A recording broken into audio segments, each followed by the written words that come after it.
Hello, everyone. This is Nightwatch Nate, your host of the Nightwatch podcast.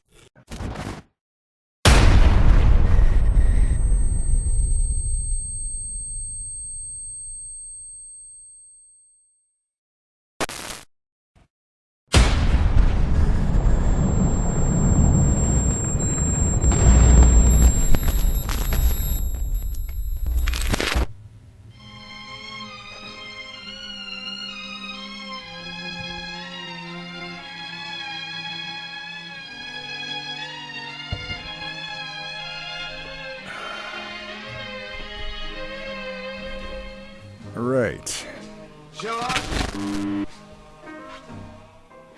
Hello, boys and girls. How's everyone doing out there tonight? If you're hearing this, it's probably 7/7/22 is what I'm aiming for. It is the early morning hours for me, maybe a little later for you, but yeah, I thought I'd cover tonight. I know it's been a while, been on kind of a little hiatus, trying to get other things in life done other than the show. Never enough hours in the day, you know how it is. But this one just kind of tugged at my little heartstrings, I guess you could say. This is, near and dear to my heart, and maybe some of you out there. Georgia Guidestones were just in the early morning hours of 7/6 at about 3:33 a.m. Albert County, Georgia. Somebody decided to rig some kind of, from all appearances, although we only have like this whole episode reminds me a little bit about 9/11. Yeah, they had surveillance cameras just recently installed and all over with spotlights. You know, after the first few vandalism attempts, you know, the guy who spray painted "Death to the New World Order" or "F the New World Order," whatever that was. So there's been several attempts already, but I mean, it's kind of hard to do some real serious damage to solid granite. I think they're 16, just over 16, maybe 16 and a half feet tall. And, well, you know what? Let me pull it up. I got a diagram here.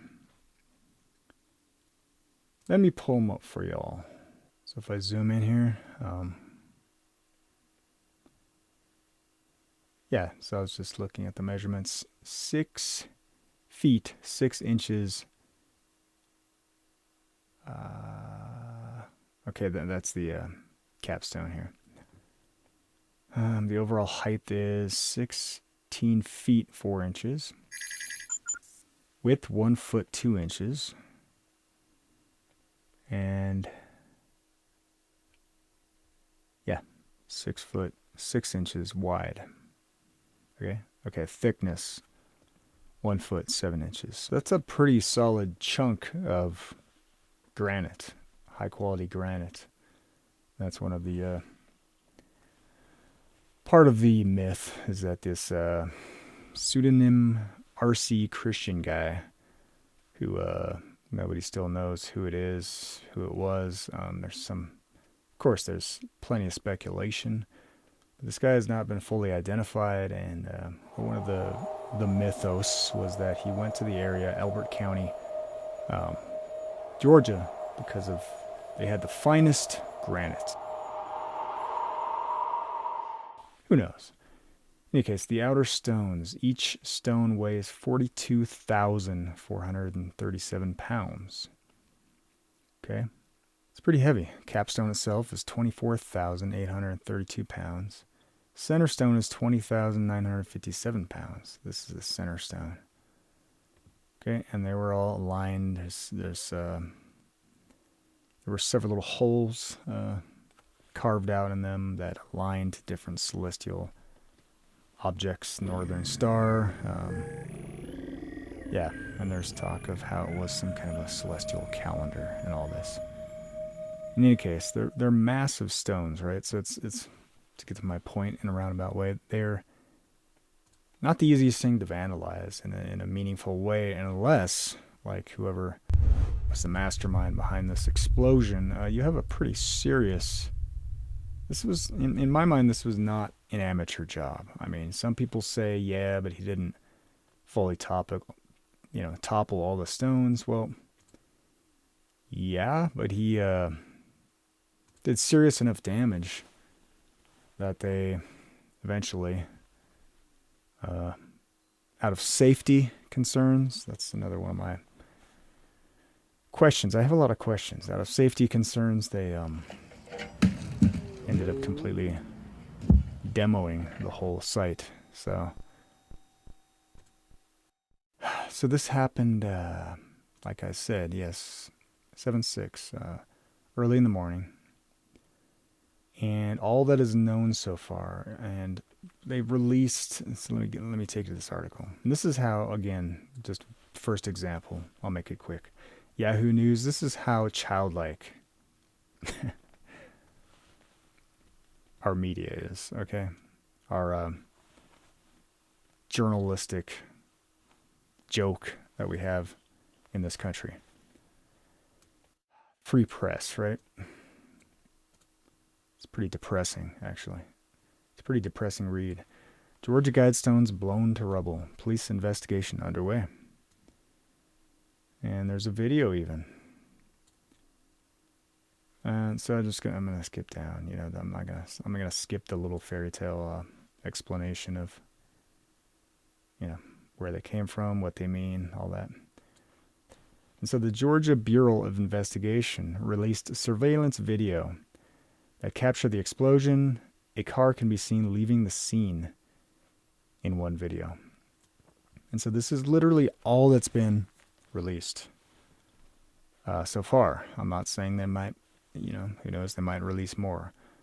But as of today, day later, this is all we have. And so like I said, because of the recent acts of vandalism, they just recently put these pretty bright, from the looks of it, spotlights up, along with surveillance cameras.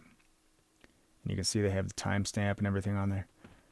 And so here's the car speeding away, right? First of all, there's the explosion. Again, with this, we have this explosion. Boom. It's very... Some people have made a big deal about the light getting bright here. And again, people... I love it. It's just, people are so predictable sometimes. Like, somebody has to come up with something, like an exploding, like a massive explosion isn't good enough. So we have to invent some other off-the-wall idea. One of them was that it was like a lightning bolt, you know, because the light apparently looks as if it got brighter for a split second. You know, so this was like a message from God. This was a lightning bolt. Come down from heaven, you know, to stick it to the globalists. We've seen a video circulating on social media claiming that a lightning strike caused all of this. I reached out to the GBI and they said at this point they cannot confirm that. You know, there's some anomalies on poor video footage. And when that thing is hit, there's going to be some massive shockwaves hitting that camera. And that alone will interfere with the ability of the camera to capture footage. And even the shaking, you know, might just maybe result in that wider blur pattern of the light. But I'm just speculating. I don't know. You know, I'm not an expert, but I do a lot of video work and video editing. So that's my take on the whole thing. But in any case, they show the actual explosion itself. And this is, again, the state of Georgia Bureau of Investigation.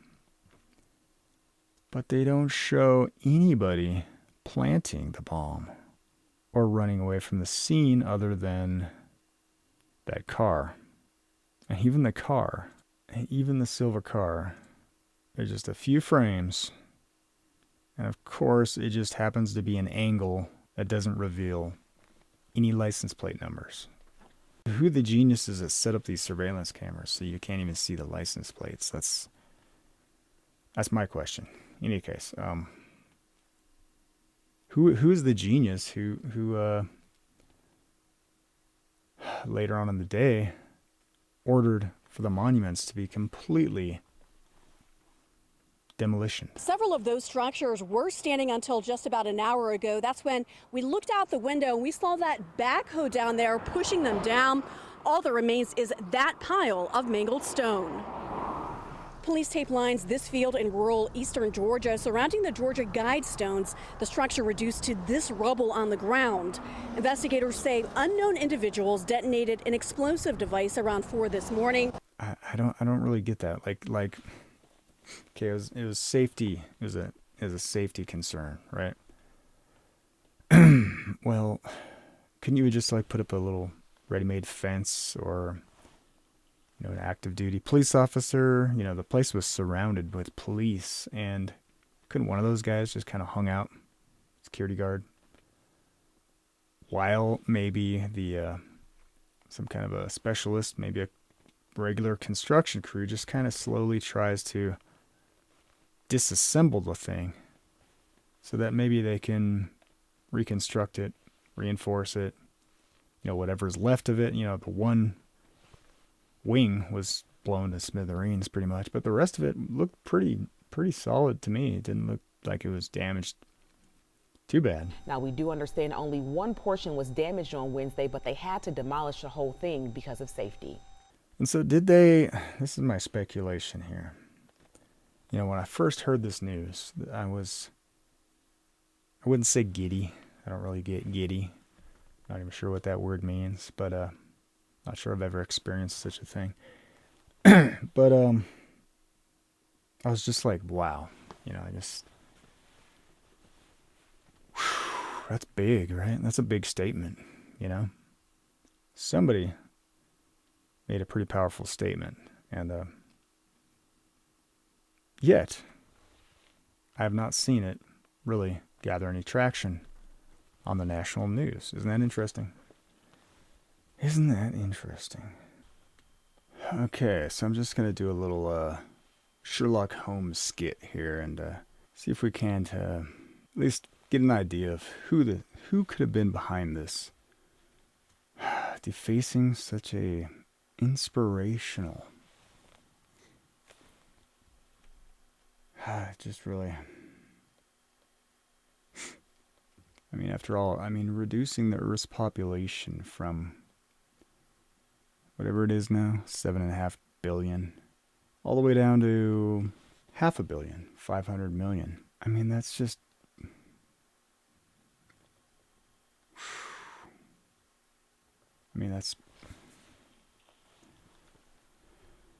that's just puppy dog. You know what I'm saying? That's just puppy dog on the street corner kind of stuff right there. In any case, so yeah, the first culprit, the obvious, right? The one that you call him news journalist, I guess. Mockingbird Media, spook agency narrative parroting puppets in the press. The obvious is the lone gunman, right? The lone bomb man, I guess. And it's just some crazy lunatic, most likely, far right. Even likelier than that, like a dark, what do they call them now? Dark MAGA? I'm not sure. I can't even keep track. There's this new version of MAGA coming out, and I guess I got to change up my clothing just to stay in style. I don't know. Definitely a Trump supporter. Prime example.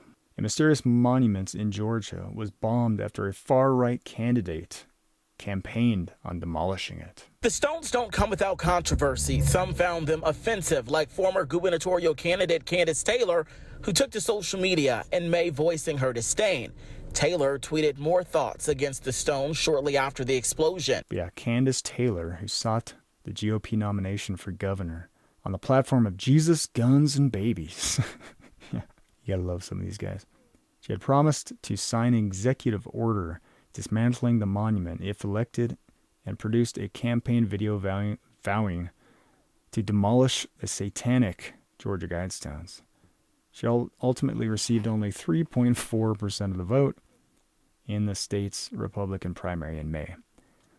So right off the bat, you got these articles, left-leaning news agencies trying to pigeonhole the whole thing. I mean, it never fails. It doesn't matter what the tragedy, what the damage done, the crime committed. It doesn't matter anymore with this enemy of the people media that we have, fake news clowns. They always try to start up another witch hunt and try to come up with, well, there must be a logical reason for it, right? Who's to blame? We've got to have basically a scapegoat, somebody to crucify, basically. You got to keep the mobs angry and just ready to strangle somebody, burn them at the stake. It's basically where they want to take the world, but and that's democracy, though. It's great. It's a great idea. So yeah, there's some drone footage. Pretty serious damage. I mean, just that, just to crack off the opposite end of that capstone like that. So again, I don't see this as a amateur. I'll admit it. When I was younger, I used to dabble a little bit with explosives, right? Pyrotechnics, whatever, pipe bombs, anarchist cookbooks, things that today would probably get me on a list and maybe even get me locked up for a few years. But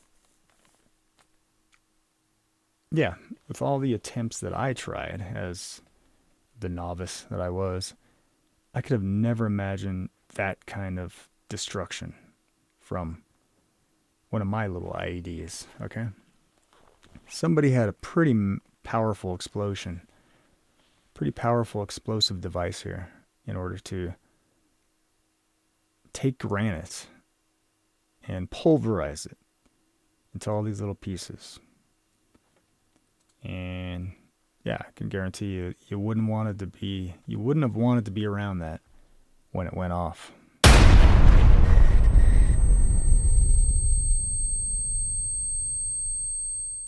That's Exhibit A, okay? And that was my first impression. It's like, wow, somebody really sent a message. And it's a great way to become a rock star. I mean, if you ever admit to it, then you're going to be in jail. But yeah, somebody did this. Now, this guy's the executive of the Elberton Granite Association, right? And these were like kind of the caretakers, you could say, of the Georgia Guidestones. And sure, I mean, in a small town out there in Georgia, when there's not a whole lot going on, right? There's not a whole lot to attract people to the area. It's at this point of this interview, he probably knew the fate of the monument already, that they were going to just tear it all down. And so he's super sad, this guy. How bad is the damage? And did it just break your heart to get up there and see it? It did. I'm sad not just for Elberton and Elbert County, but I'm sad for the United States and for the world. These were a tourist attraction, and it was not uncommon for people from around the world to be up here at any given time. I've met people from Australia, from China, from all over the world here at these Guidestones. We probably have in excess of 20,000 visitors a year here. It's free, it's open to the public, there's no fee to get in to see them, so people just come and go. We don't keep track of who's up here. We actually had to install cameras several years ago after the vandalism got so bad. But, it does break my heart. If you don't like the message that was written on them, that's understandable, that's your prerogative, but, there's no reason to take it away from other people that might not find it and interpret it the same way. How bad is the damage? One of the wings is completely been destroyed. It's actually laying on the ground. I can see it. We haven't been up to the site because the bomb squad is trying to clear the area. But I can see it, and it's actually on the ground. The capstone piece is been damaged, and I'm sure the other 3 wings and the center support probably have damage to them as well. And that surveillance is 24/7, right? If the cameras were up and running, then yes, it would have been 24/7. It goes to the 911 dispatch center. And it was built to withstand an apocalypse. I mean, it was supposed to, after humanity was gone, I remember the initial, that was supposed to help save humanity. Yes, if you think of like Stonehenge, for instance, exactly. You know, here we are several thousand years later and Stonehenge is still standing.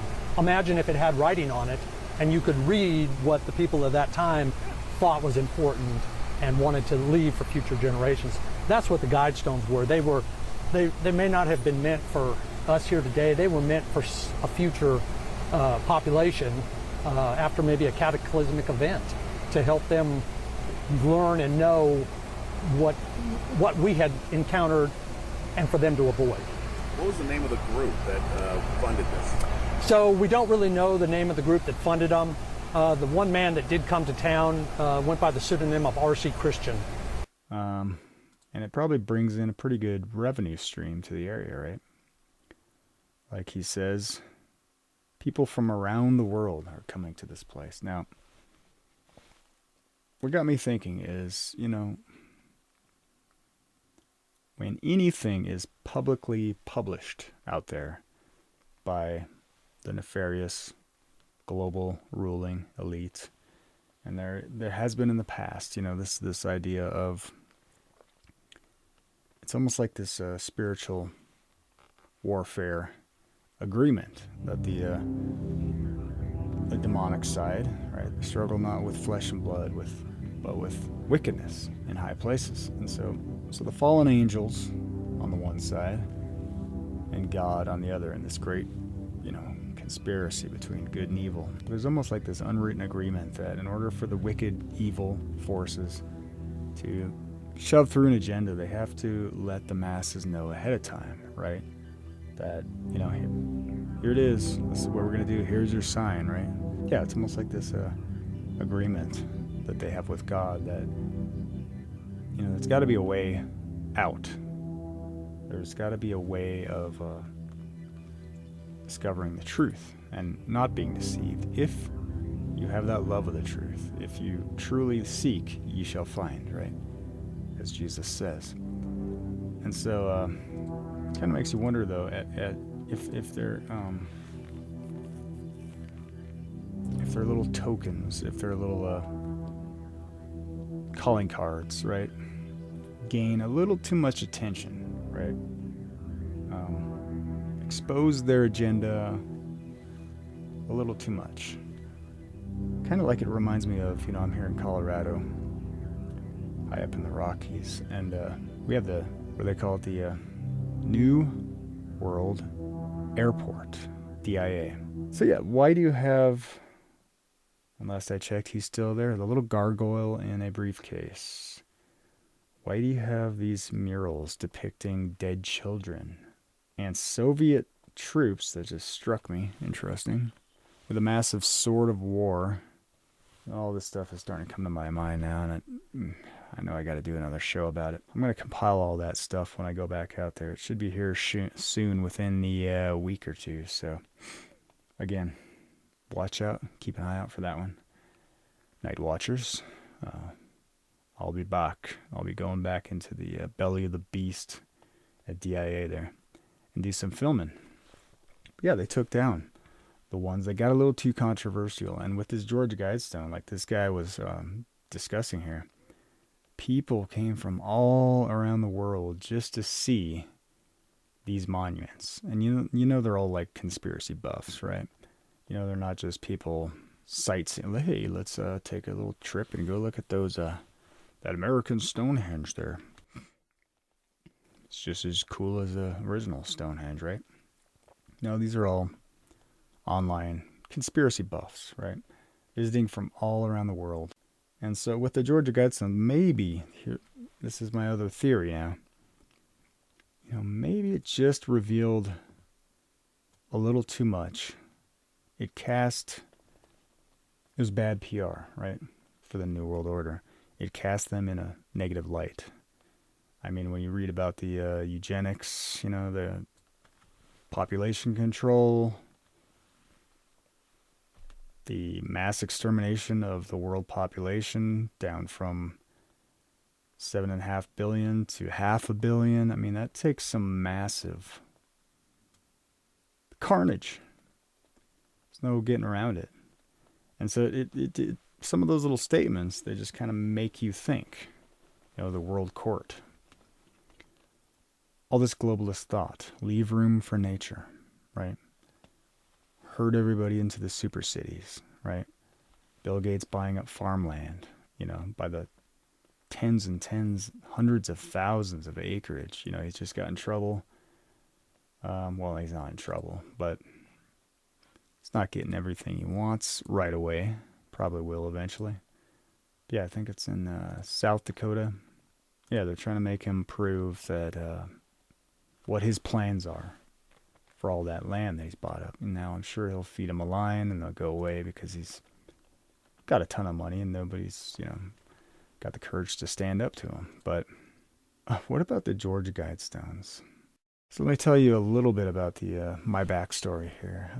I guess I'm a little nostalgic about the place. In Greek, nostalgia literally means the pain from an old wound.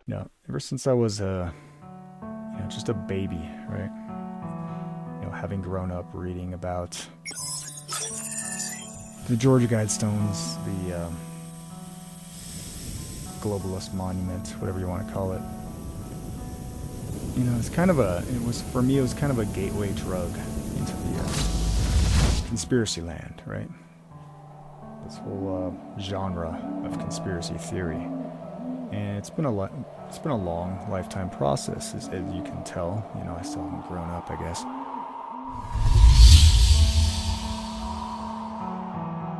Back when you'd listen to Coast to Coast in the early morning hours, tackling big questions in life like, who killed Kennedy? What happened during the Philadelphia experiment? Did we really ever go to the moon? Bigfoot, aliens, and cattle mutilations. Watching Jones sneak into the Bohemian Grove for the cremation of care ceremony. Trolling conspiracy sites in the early days of the internet. Reading books by the likes of Tex Mars. And hearing far more than you wanted to hear from the likes of David Icke. Those were the good old days, right? When your fresh, young mind is teeming with the possibilities of something hidden from us all that only deep research and perseverance will uncover.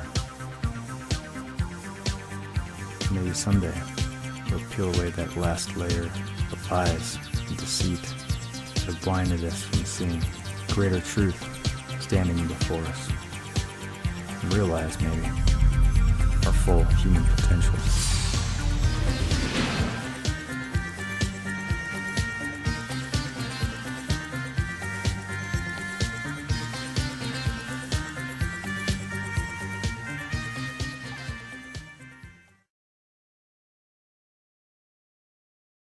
On my next episode of The Night Watch, I'll actually cover the topic of the Georgia Guidestones, and I'll go over some of the more recent footage that's been released since of the supposed bomb actually being planted, and this recent news of the mysterious missing time capsule. I'll go into some of the possible motives for this attack. Was it a radicalized right-wing extremist, or perhaps even a radicalized left-wing extremist? Or could it have just been an eyesore for the ruling global elite, perhaps shedding just a little too much light on their ultimate endgame of world population reduction? In any case, thanks for watching. This is your host, Night Watch Nate. Please tune in next time. So we will see definitively a lot of anger already now, but probably increased by the end of the year, because this crisis will be with us until we really have found a remedy. So we have to prepare for a more angry world, and how to prepare. It means to take the necessary action.